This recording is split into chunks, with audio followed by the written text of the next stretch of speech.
Hey guys, I am answering another question. Basically, before I get into it, I'm just going to get the introduction over with. That way I can get right on into it.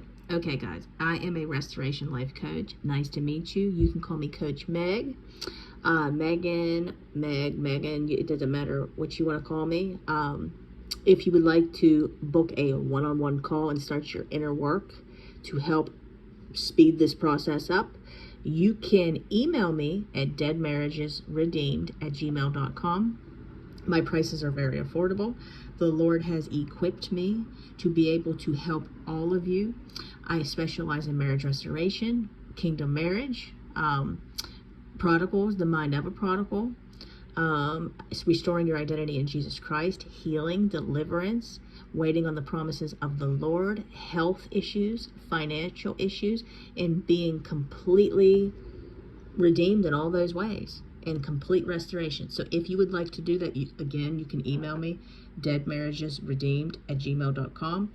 Facebook, the Facebook is Dead Marriages Redeemed. Come on over. We have a support group. You don't got to do this alone, guys. Okay, so let's get into it. How do we, the question is, heal if we are separated and do not see each other or talk?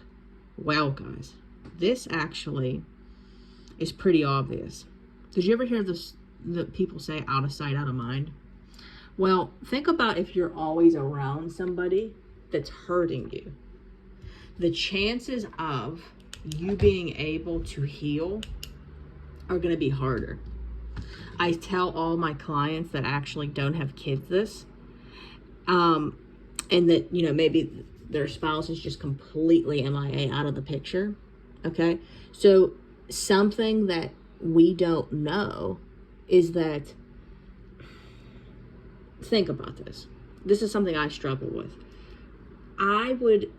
My husband and I would be separated, and he would come to the house like 3 days a week to pick up my son, and we would have to do, hobbies of some kind.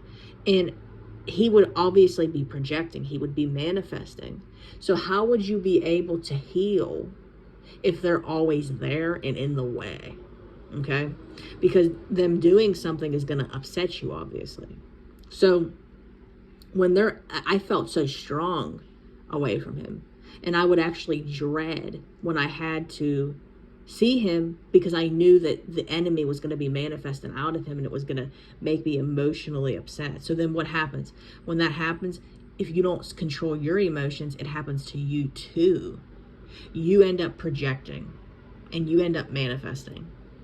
So this is why it is so important, okay, to realize God knows what he's doing. When he created that divine separation, it was truly for your benefit. Truly for your benefit. But we have to trust him. That's the thing. We have to trust him. And a lot of us don't fully trust him.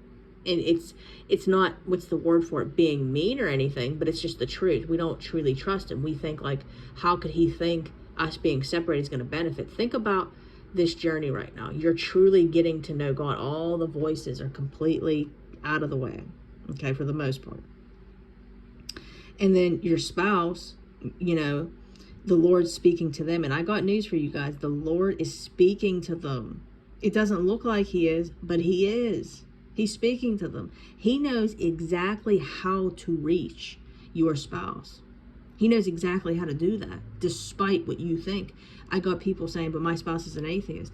Don't you think the God, El Shaddai, I am, okay? Don't you think that he knows how to speak even to an atheist? He's going to get their attention, and he's speaking to them right now. But you got to trust him. You got to trust him. And that requires walk on water type of faith. That's what it requires, guys. So here's the thing. When he separated you guys, it was for your protection. He doesn't want you guys to say things that could potentially be unforgivable over and over and over again. He's doing it to heal you both, because you both suffer with serious soul wounds that you know nothing about. And he wants to save you guys and completely redeem you guys from all of that. And then he wants to take your spouse back to childhood on things that were never addressed. Since you're out of the way, think about this too. What do they have to use against you anymore? Because now they can't say that you did this, this, and that, and you're the blame for it all. You're out of the way, and their life is still in misery. So the Lord's going to hold a mirror up to their face and say, look, they're out of the way. Now what? But see, if we don't give him the time to do that, they're not going to get that revelation. The Lord, like I said, needs to have them go back to childhood. Deliverance needs to take place. Healing needs to take place. This takes time, guys, and he's doing the same thing in you. And we could say all day long, guys, oh, I've heard it all. Oh, I'm ready, though. I'm ready. The Lord, there's a reason you're not, that this hasn't happened yet. Because he doesn't believe you are ready. Okay? And it's not being mean, but he wants the best for you. He doesn't want you to self-sabotage it. He loves you so much. He wants you to see absolute beauty. But he can't do that until you get to a place to where you almost, what's the word for it? You know that he's going to do it in his perfect timing. And I can't explain it to you guys. It's so weird. But when he basically tells you you're in restoration, you'll know that you're ready. Because it's so different. It's almost like you don't care anymore if they come back. You don't care if they do. You love them. You miss them. You don't care what they did in the past. You don't care if they did anything that hurt you, blocked you, whatever. It's almost like you're just so excited for them to be back. And you want to put everything behind you and just move forward and glorify God. I mean, it's going to be so different. You're going to see what I'm talking about, but this is necessary. This whole thing is necessary.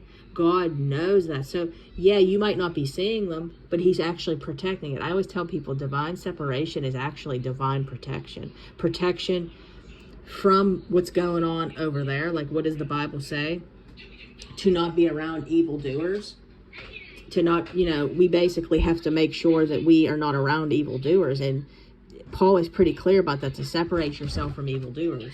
So one thing we don't understand is, think about all the spirits that are attached to your spouse right now. Do you think that you want, what's the word for it, that around you to steal your peace?